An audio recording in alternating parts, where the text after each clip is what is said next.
Well, I guess we have to do this, you know? After watching the worst final, seriously, the worst final I've ever watched in my life. Guess we have to do this. And you know what? I'm actually a little bit sick. I've got some hay fever going on. There's a lot of pollen. It's spring. It's really dry. There's yellow sand everywhere. But I'm not going to be too sick to dunk on Manchester United, bro. My God, that final was horrendous. And you know what? Like, fair play to Spurs, right? Like, shout out to them. They won. I hate them. I don't like them. They are they are Arsenal's rivals. They are Arsenal's little bros. But I do hate Manchester United as well. I don't know if it's just me, but I've always just found them boring. Um, I don't like their shirts. They're unimaginative. I think Old Trafford is an ugly stadium, and we're going to talk about the new clown stadium, the circus that they're building. But the Europa League final was one of the worst games. Like one of the worst, like big games. I mean, of course, I've watched really bad games in my life, but in a big game, in a final, that is probably the worst football final, big game final I've ever watched in my entire life. It was horrible from both teams. And of course, if you're a Spurs fan, you're happy. You're like, I don't care. I don't care if we played like prime Stoke or 2011 Barcelona as long as we got the win. They got their first trophy since 2008. You know, they they ended their 17-year long drought, but Manchester United were just horrible. Let's look at the game. Three shots from Spurs, 16 from United. United had 74% of the possession. Spurs had 26. Manchester United completed 514 useless 514 of the most useless, non-effective, nothing, zero passes, joke passes of all time. Spurs at 184. Pass accuracy, Man United 84%, Spurs 60%. And I like that should tell you the whole story of the game, right? Spurs Spurs scored just before halftime. Brandon Johnson, and I was watching a show. I think the Spurs fans have a nickname for Brandon Johnson. Back post back post Brennan. Back post Brennan is his name, and this time he was at the first post. Right, he was in the near post, a position that the goalkeeper always has to have under his control. And Andre Onana, he let another one in, and for some reason, I was thinking, man, if Spurs win this from a Onana mistake, that would be the most hilarious thing of all time because he's been clowned, he's been called out by Matic. Matic said he's the worst goalkeeper in Manchester United history. And in the same game that Matic said those kind of things, that those comments, Onana Onana had two bad mistakes against Leon. Well, lucky for him, Man United were able to move on to the next round to the final. But then, they do this. I'm not going to blame Onana. Sorry, I'm not going to blame Onana too much on that goal. I think it was just bad defending from Man United. Luke Shaw. Luke Shaw, bro. Luke Shaw is a criminal. Luke Shaw is a criminal. Luke Shaw is he's like a soldier. He's gonna be gone for years and come back for a month and be gone for years again. He was out the whole season. I don't remember watching Luke Shaw play. But he played today. Oh well, he played in the game. and he was supposed to be following Brennan Johnson, and he didn't. Let him go, let him ghost into the first post. It wasn't a clean finish. Spurs don't care. It went in. Onana flapping at air again. What can you say? What can you say? Bad defending from Man United, something that we've seen the entire year. And after that, the entire second half, we saw something surprising from Ange Postecoglou. He's been criticized all season about his system. The high line, the bad defensive work, just going for goals. They are a good team to watch, and they do score a lot of goals. But in this game, they changed their system a little bit. They tweaked it. They had no Bergvall. There was no Madison.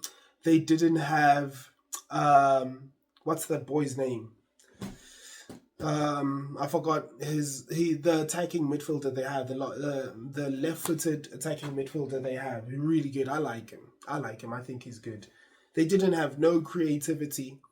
And they said, you know what? We'll make this a tough game. We'll make this a physical warfare. We'll defend well. Our midfield will be tight, working hard.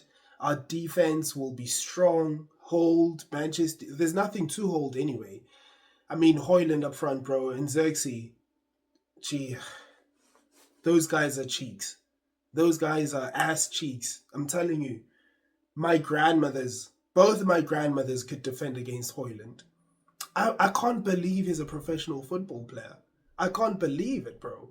Like, his hold-up play is horrible, which he thinks is his best thing because he does it all the time. Like, if you do something all the time, you probably think you're really good at it. So I think he thinks his hold-up play is excellent, but it's just ass cheeks all the time. His finishing is horrible, and then they brought in Xerxes, who he's a silky kind of player, but damn, man, he's not going to do anything for you. He's not going to score no goals for you. He's not going to create any chances for you. And Bruno Fernandes, I've been told he's world class.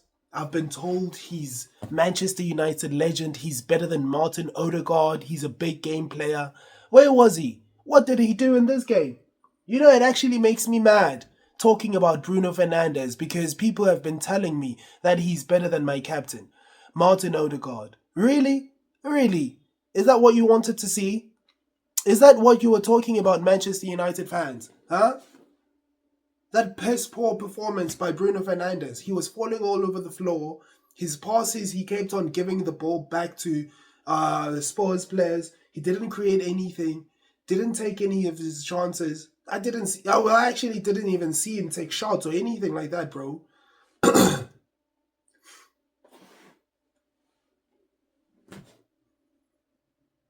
I'm mad because they've been comparing him to Martin Odegaard. He's world class. He should be in the team of the season. Heck nah. Hell nah. Bruno Fernandes is not world class.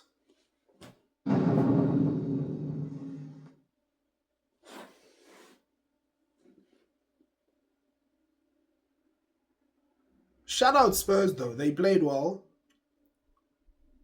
They came with a different system, different strategy for this game.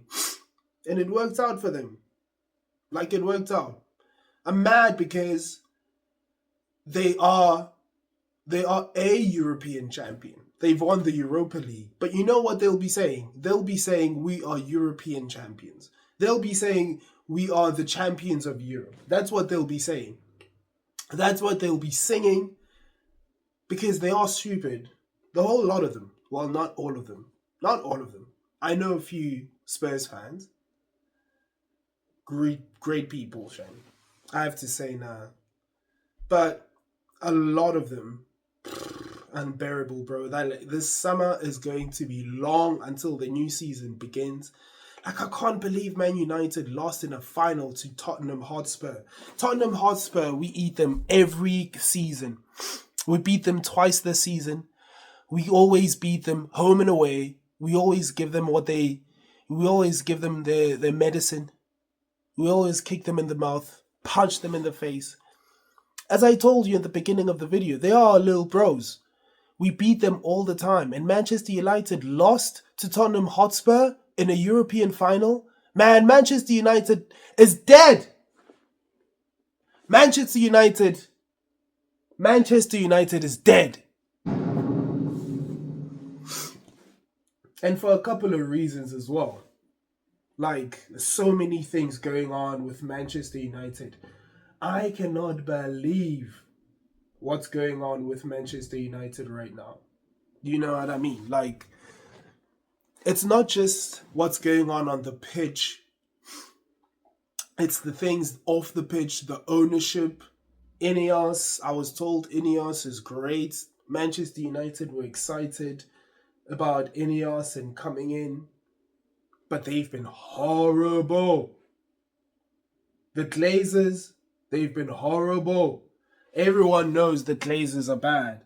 Bad news, Manchester United want those guys out. There's so many things going on.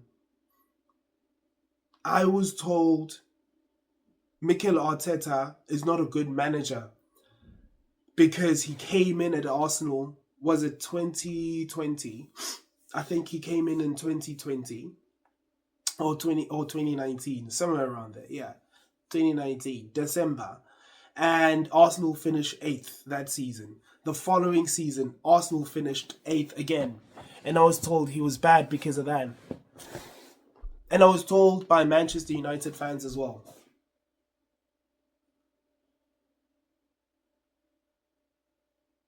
People clown Arsenal for finishing 2nd 3 years in a row. Manchester United fans are clowning that? Really? They're making jokes. They're making songs.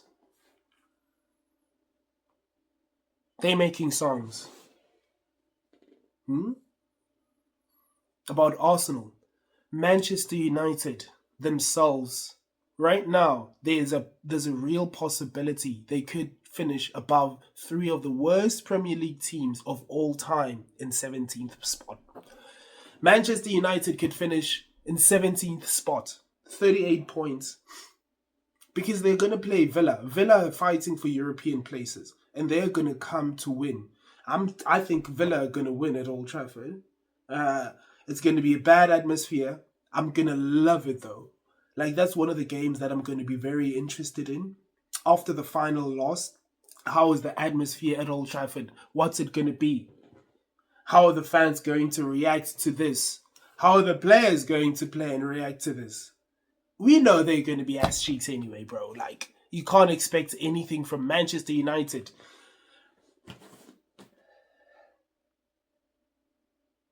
You can't expect anything from Manchester United. And let me tell you this. I saw something very interesting. Did you see the list of players that Manchester United could lose in the summer? I couldn't believe some of them. I couldn't believe some of the players that are on the market and have been made available to leave Manchester United if the right deal comes. They are in a world of pain, bro. Because of the money situation, they're broke, they don't have money. They have to sell a whole host of players that they don't want to sell. I'm telling you right now, we need to be kind to Manchester United fans. They're going through the most. Look at this. Players that could leave: Casemiro, Harry Maguire, Luke Shaw, Andre Onana, Alejandro Garnacho, Rasmus Højlund, Kobbie Mainoo, Bruno Fernandes. The best player of all time. Bruno Fernandes is available to leave this summer.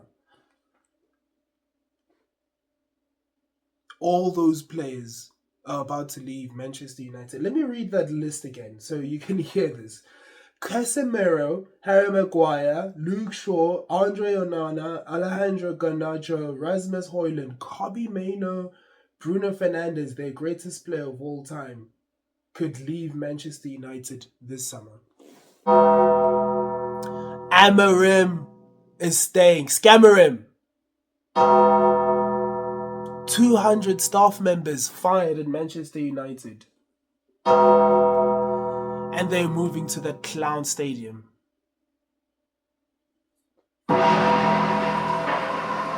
R.I.P. Manchester United. You are dead.